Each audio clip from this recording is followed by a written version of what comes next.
বাধ্য হয়ে হাতে দিতে হচ্ছে। বলেছি মা বাবাদের জন্য গান শুনুন।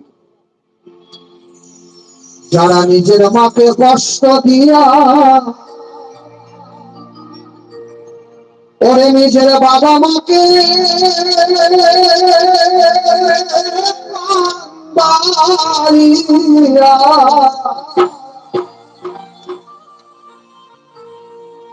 যারা শাশুড়িকে শান্তি মাকে রেখে বৃদ্ধাশ্রমে যারা সুখী হতে চায়। এমন ছেলে আছে বাবা যে শাশুড়ি বলতে অজ্ঞান, শ্বশুর বলতে অস্থির, অথচ মাকে যে বলে পুতনি বুড়ি আর বাপকে বলে তুই মরতে পারিস না, বুড়া মরছিস না, আর ঘাটাও ছাড়ছিস না। আর শ্বশুর শাশুড়ি বলতে অস্থির বাবা। এরকম ছেলেদের জন্য